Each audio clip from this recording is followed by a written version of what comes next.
welcome back to our channel. My name is 𝗥𝗲𝗃𝗃𝗀𝗃 and I'm a developer advocate here at Timescale. I have a question for you. Do you have large data and you're looking for an easy way to visualize them? Do you have data that you want to group categorically? Are you looking to compare products or to show how much is used each day? And finally, are you struggling to visualize your data using Grafana? Then keep watching because this video is for you. This video is one of the multi-part series of our Grafana visualization. I'll walk you through the basics of bar charts and how to use them. Remember to use the timestamps below to navigate through this video. If this is your first time on our channel, please do not make it your last by subscribing to us for more contents. And if you end up enjoying this video, do well to give us a thumbs up as it helps YouTube push out our videos to more users who might find them useful. Who are we, you may ask? We are the makers of TimescaleDB, the world's best relational database for time series and analysis, which is built on top of Postgres. Which then means if you're familiar with or know Postgres, then you know Timescale. With Timescale, you can adjust your data, analyze it using SQL, achieve better performance, and even make better business decisions. Moving on, in Grafana, to plot bar graph, Grafana requires you to provide only one data frame, which is the supported format, and it needs to have at least one string field that will be used as the category for an X or Y axis, and one or more numerical fields. And if you're looking to plot multiple bar graphs in a single panel on Grafana, then you have to provide multiple value columns. This we are going to learn in this tutorial. To follow along with this tutorial, we have a documentation which will be linked in the description box with some code samples that we are going to use in this video and other helpful tips. Now, let's get into the video. Alright guys, so currently we are on our Grafana dashboard and we have to create a new panel for us to be able to create our first bar chart. If you don't know how to set up your Grafana dashboard or even import the data you want to use to plot the bar chart, please, we have a video on that on this channel and I'm going to link it in the description box. It will guide you on how to create your Grafana dashboard, how to import your data. Very easy, very straightforward. So for us to be able to create a new panel, we're going to click on this add panel icon here. Once you do that, it's going to let us add a new panel.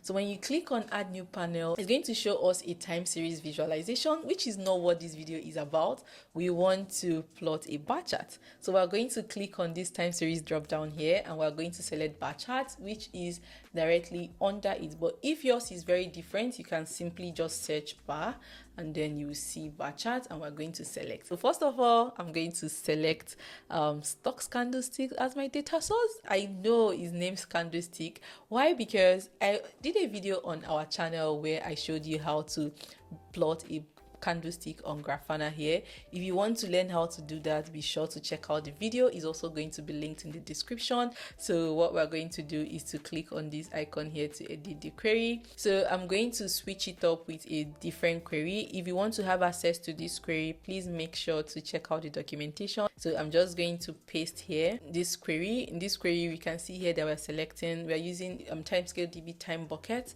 and I'm passing a bucket interval here, and we are also we also have our price here, and here we also have our symbol, which is the particular stock that I want to plot a bar chart on to compare.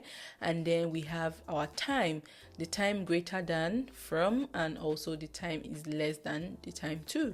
What this actually does for us is that it lets us select a time range of our choice. So if you click on this drop down, you can see here that we have absolute range. You can pick from you want your time to be, and then you can also quickly apply quick ranges here, which is very easy. So now what we are going to do, it has already refreshed and we can see here that we have our bar chart, but this bar chart is looking a little bit weird to me. So what I'm going to do, if you come down to this right side, we can see a lot of things here that can help us up our bar chart to look more professional, if you want to call it that. So I'm going to first of all change the title and call it bar chart. And once I do that, you can also add description if you want. You can see that we've easily change the title. And then another thing I have to do is our x-axis is going to be in time, and you can also see here that we have bar labels. What it just means is the labels below, what how do you want them? Do you want it to be small? If we select small, you can see that it's just going to pick some particular places to label, and then if you want medium and if you want large, that is just all it simply does. So I'm just going to select small because it's more readable than using none. And then another thing also is the bar width. The bar width is very big, so I want to try to reduce it. And once we do that, you can see that it looks like the very popular bar chart you see on different websites online and all of that. If you want to do some fancy things, you can click on this bar radius to give it this particular border radius if you want. And if you also want to change the color of the field, you can do just that. So let's say, for example, I don't want the green color. I can just come here and click on this price, this particular green legend here.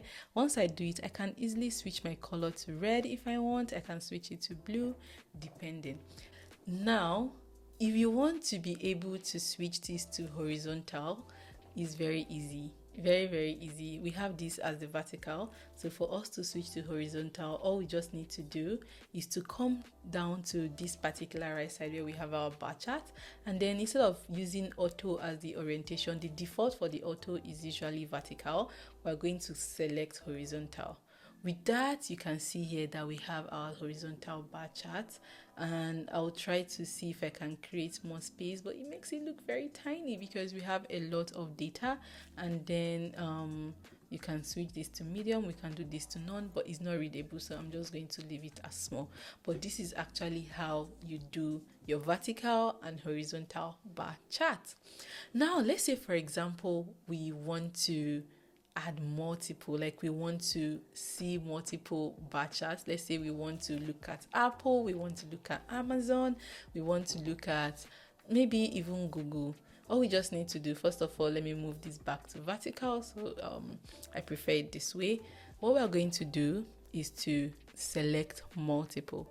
If you don't know how to add variables, because these are variables here, if you don't know how to add variables, if you watched our video on importing your data, setting up your Grafana dashboard, we also showed how to add variable, but I'm going to quickly do that for you. So you just click on the settings icon, you come to variables, you can see here that I have the symbol and the interval. So it's just very easy. If you want to add a new one, you click on this new icon and you can easily add one. Okay, so I'm just going to go back to this. So now that is how we have this symbol, and I'm going to select multiple. So I'll select Apple, I can select AMD, I can go down and just maybe select this DE, and I can select, maybe let's just add one more, maybe this JPM. And once we do that, we're going to refresh the dashboard. So if we refresh the dashboard, we're going to get an error.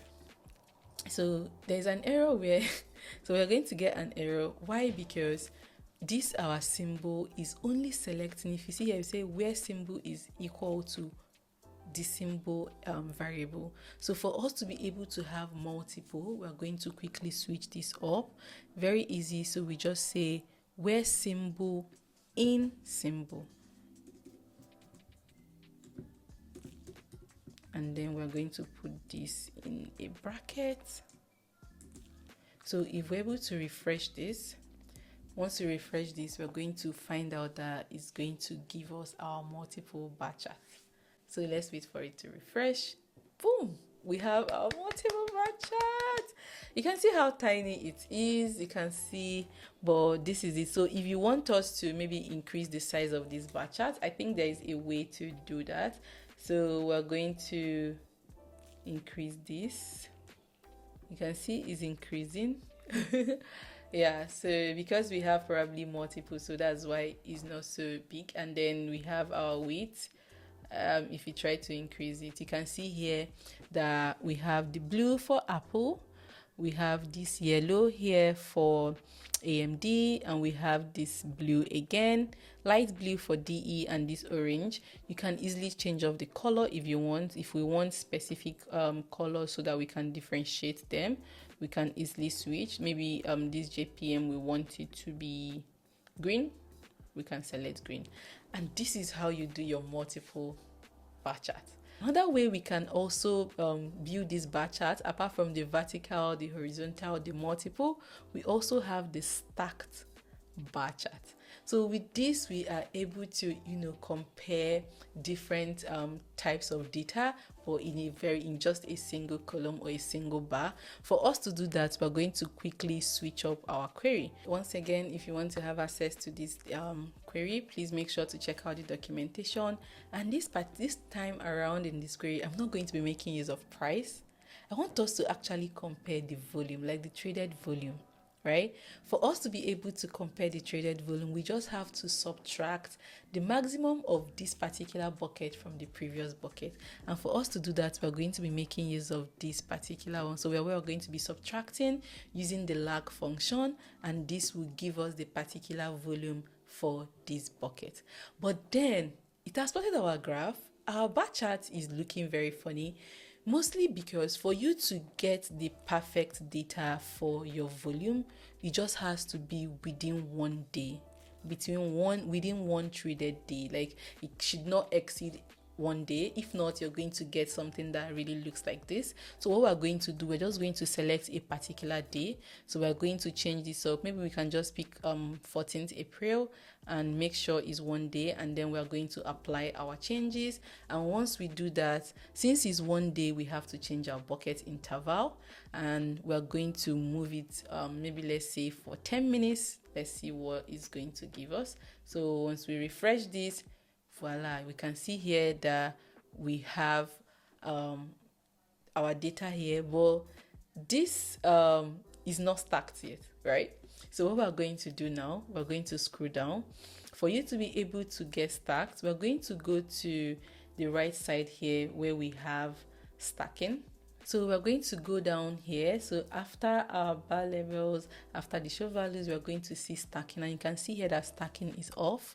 So for us to be able to do that, we're going to switch from this off to normal. So when you click on this normal,